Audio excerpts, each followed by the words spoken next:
All right, we are back with Grazel again, and last month we spent a lot of time talking about the ADHD or ADHD in a couple's relationship. Now we're focusing more on the non-ADHD partner. So the non-ADHD partner can feel like they don't really know how to handle their other partner sometimes. So, and that impacts them. So, Grazel, how can they tell whether their ADHD partner's traits are actually affecting them personally? Great question. I want to start when we talk about the non-ADHD partner. These partners are um, neurotypicals. They can also be neurodivergent themselves, like probably have dyslexia or autism or OCD. So I just want to clarify that before I get started. So in this particular interview, I want to make sure that I'm talking about the non-ADHD partner who is a neurotypical. Mhm. Okay.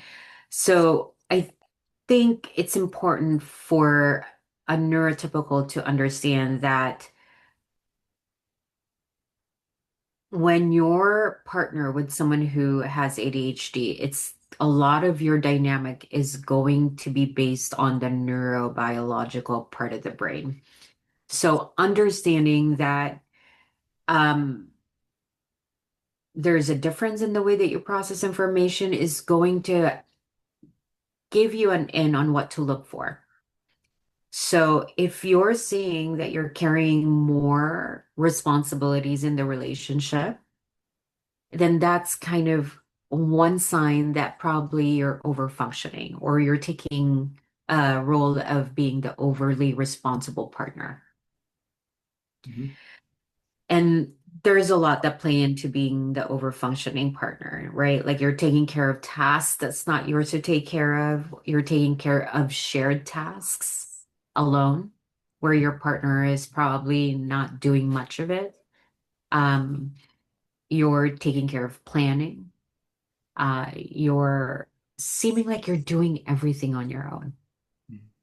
When you notice that that's kind of what's coming up for you and you're feeling alone and you don't feel that your partner is there to support you, then it's time to kind of question that and see what's going on.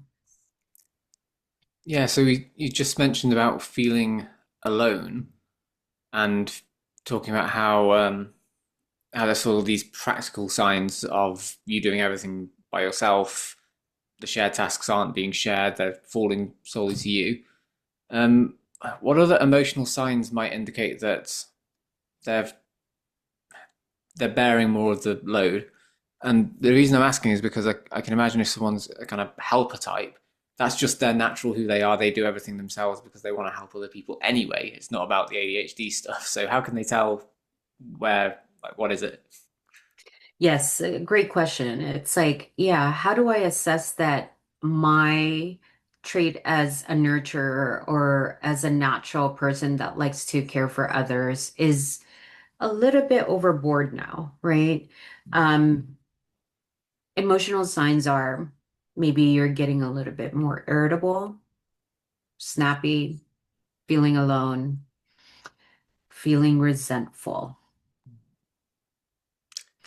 where you're probably engaging in a lot of narratives in your brain, thinking that your partner is not doing enough and that your partner is not supporting you. And you're starting to personalize their lack of showing up because of their inattentiveness manifest in like lack of initiative and lack of follow through. It's not intentional, but it happens in the brain where they can become forgetful.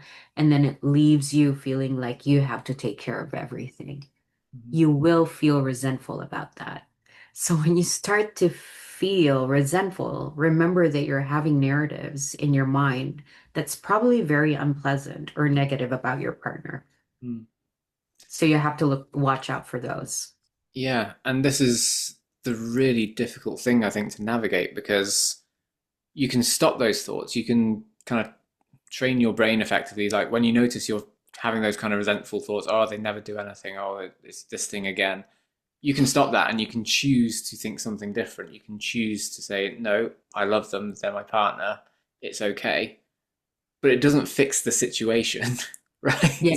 Yeah. So how can you distinguish between like the ADHD partner, um, like this is something to do with their symptoms versus this is something that I just literally can't deal with and I need to walk away from the relationship? Yeah, that's the common issue, right? And some non-ADHD partners or neurotypical partners don't even get to that question at times. Sometimes they've been in a relationship for so long and they don't get to that question until 10 years into their relationship because they didn't know that the ADHD traits are causing relational dissatisfaction or unmanaged. Sorry, I have to correct myself. Unmanaged ADHD traits are causing relational dissatisfaction. They don't get to that question at till it's a little bit later. Mm. So I think understanding that there's a neurotype difference is crucial to becoming aware of the cycle. Mhm. If you don't have that understanding, you're going to personalize the ADHD traits as if your partner is not caring about you. Mhm. So I encourage folks that if they start to see that they're overly responsible, overly functioning, don't wait for many years to come to reach out for help. Find some self-help books. Find, ADHD and non-ADHD literature that can give you an in on what's going on about your relationship. My book is going to talk about all of this. I'm going to give a lot of couples resources so that they don't have to wait years to find out that they're in a neurodiverse cycle. Mhm. And once that comes out, people will know. Yeah. Yeah, I was going to say you're literally writing a book on this, so um, yeah, that's going to be really helpful for a lot of people when it comes out. Um, Yes. so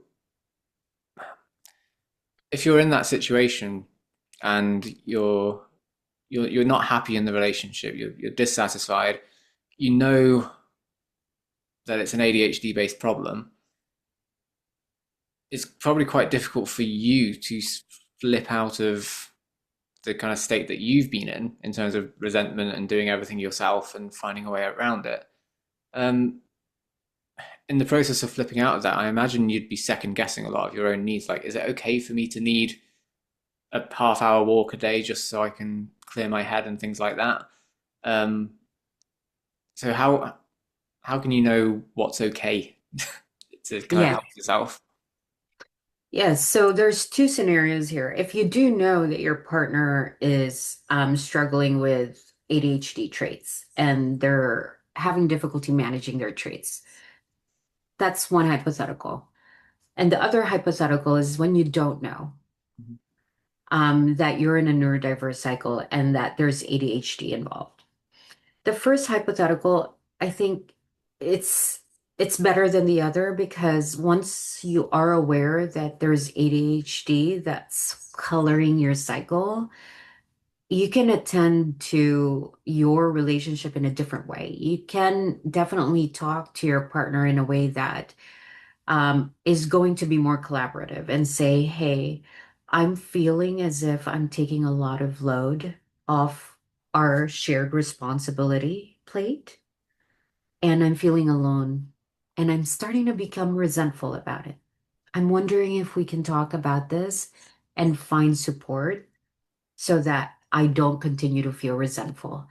Because in moments when I feel resentful, I start to criticize you, I start to blame you, and then I also forget what I need because I'm just over functioning. And when I'm over functioning, I'm just focusing on completing all the tasks where I forget my need. And I really need to attend to myself. And I'm wondering if you could help me that with that. I need to go for a walk. I need to be with my friends. Can you start taking care of the tasks that are shared for both of us? Mhm. That's the answer to the first hypothetical. The answer to the second hypothetical is a lot. You have to be more creative, right? Maybe going to individual therapy first and really talking about, hey, I don't know what's going on about my relationship. I'm having a hard time. I'm feeling like I'm not attending to my needs anymore and I'm losing a part of myself. Maybe that therapist can really help you gain your voice back and have agency to really speak up that things are becoming imbalanced at home Mhm. and that you need support too. And that basic skill of advocating for yourself can be very crucial when you don't know that ADHD is playing into the system of your cycle. Yeah. And I think the way you laid out how to communicate your needs in that way, um, as you just did in that first example, that was really that was really good because a lot of people don't have the language for how to communicate their needs. Um, are there any other ways that you typically give your clients to communicate that type of thing to someone who has ADHD? Yeah, and thanks, Scott, for bringing that in. Like, this is exactly what I'm saying, that early intervention is so helpful. If you already have issues with communicating your feelings and your thoughts and your needs, I think having individual therapy support is really important so that you can gain access to the language that would help you in the long run, right? Because having the language to speak about emotions is something that we teach every time in therapy. It's not something that's reflexive for any of us. So early intervention is really helpful. Yeah, and what I always notice when you give an example like that, it feels like every word is so carefully chosen to avoid causing offense in the other person so that they can actually receive what you're saying. Um, Yes. I love whenever I kind of take notes whenever you say anything like that because they're really good Yeah. scripts. Yeah, and I think I've mentioned this and I can't I mean, being assertive, if you just really look at learning one skill about communication, what does assertiveness mean? And what actions do I need in order for me to actually be assertive about my thoughts, feelings, and needs? Once you perfect being assertive, I think it can really help you in many aspects of your life. Because I think I've mentioned this, there's I statements, naming the word feeling, name an actual emotion, sharing that you understand where your partner is coming from, and identifying your needs. There's 5 steps. So as long as you perfect that, it's going to help you advocate for yourself and your needs, and it's not going to be offending to your partner. Yeah, and that's half the battle when we're dealing with these kind of issues because it's so easy to cause offense and to take offense if things just aren't worded the right way. Um, Yes. so yeah, that's a great point to end on. Thank you so much again for your time, and we'll speak again soon. Thanks, Scott.